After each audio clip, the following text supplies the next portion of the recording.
morning to all my friends and family, and welcome to Jim's 5am Club.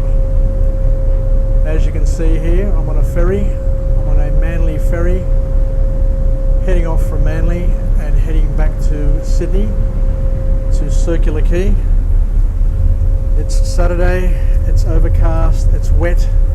There's a big swell happening just inside the Sydney Heads, which we'll get to experience in the next 10 or 15 minutes. And what I'd like to do today is take you through a book summary. So I've been rained off work, so rather than just go home, I thought I'd catch the ferry, come across to Manly and make the most of this 1 hour and deliver a few book summaries and a few messages to my friends and family, and click over the counter and see how quickly I can get to 1,000, which is my goal to reach by my 61st birthday, which Proto Theos is on the 27th of May. So today's book summary is entitled Where Good Ideas Come From, and the author is Stephen Johnson. And we go on a bit of a journey and try and investigate and figure out how good ideas are generated and what we need to do in order to help foster good ideas in our families, in our social circles, our work environments and our lives. So the author makes a very, very good point, and a point which many people may not realise, but good ideas and innovations are built on existing platforms. And I remember years ago hearing somebody say something very profound about learning. And they say that the art of learning is adding something to what you already know. So the more you know, the more you learn, the more you're capable of learning. So it's all about attaching the unknown to the known. And here the author also says that great innovations don't happen by chance, but what they are is a connection. They are things which are stacked on previous platforms, and they leverage accomplishments of the past. So basically, each generation or each new generation that comes through is basically working on a platform that has been delivered and enhanced by a previous generation of scientists, a previous generation of parents, a previous generation Hello everyone. Due to the large religious enormous leaders. swell today, the vessel will move around more than usual. If you are on the outer deck, be prepared for sea spray and potential waves we may encounter as we cross the Sydney Harbour Heads. If you would prefer to stay dry, we recommend moving inside until we complete this section of the trip.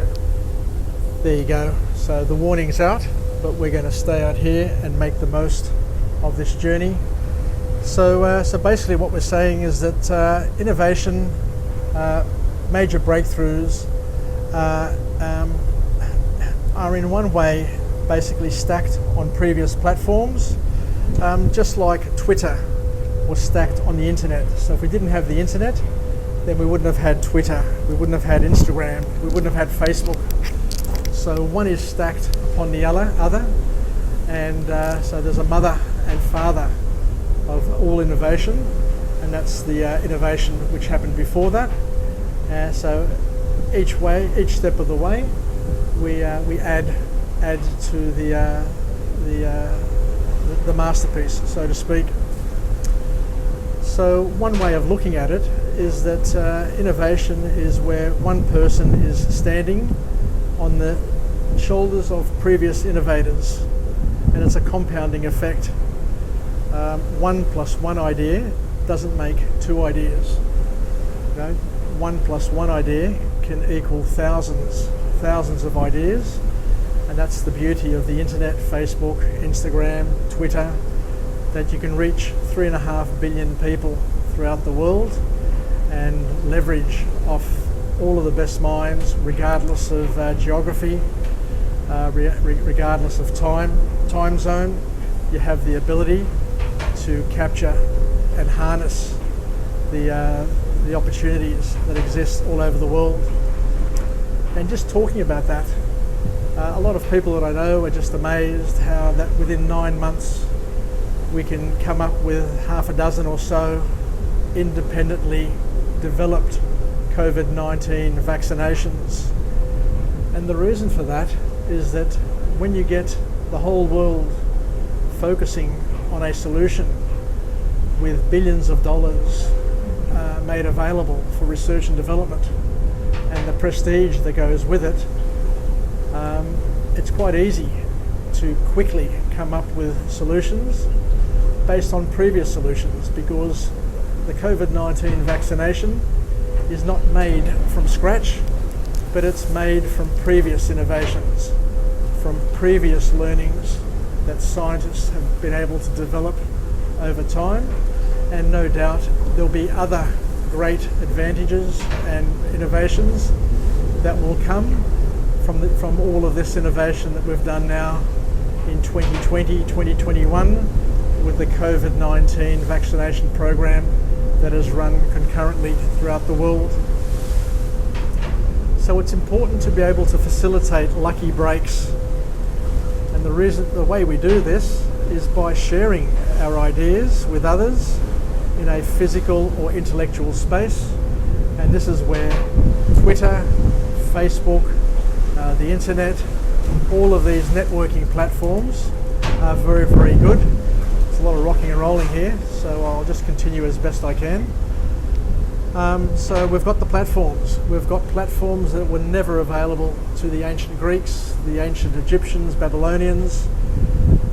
So we've got the internet, which we are able to leverage, where we can get creative people to hang out together.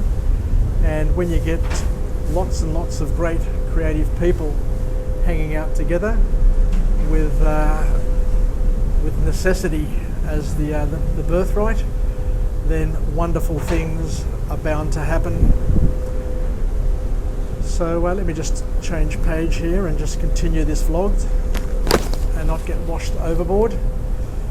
So as we said before, the more ideas collide, the more lucky breaks will happen, where sudden insights and innovation take us to the next level, where somebody else will stand on somebody else's shoulders and continue the move forward and the upward growth and development.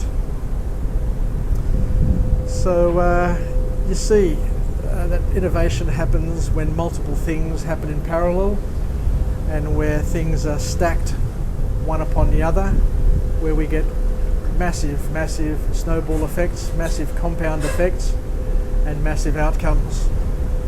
So the key thing to understand is that we need to be generous, and we need to be able to share our ideas in order to collaborate and bounce one off the other, so that 1 + 1 makes 1,000, and we can get better outcomes, I guess, is the key learning from this book. So the last structured point that the author makes is that a great way to innovate is to take something old that is established, and to start tinkering with it to see if you can make it useful again or better. And we just look at biology, for example.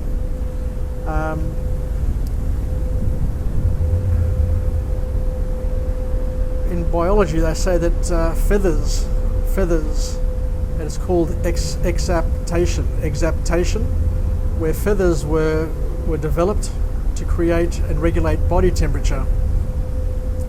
But then, with time, they became useful for flying. So rather than just regulate the body temperature, feathers on things like birds we use for them to fly.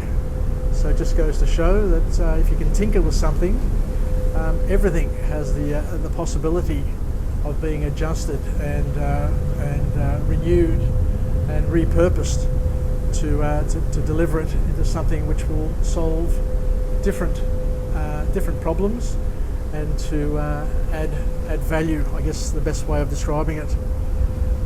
Because as we said, ideas can be repurposed, and the goal is to try and give a new purpose to something old, and hence it's important for younger generations to integrate and interface with older generations to understand how they thought, how they worked, what problems they had, and how they went about solving them, to be able to use those ideas and to repurpose those ideas for the new future challenges and problems that we may encounter.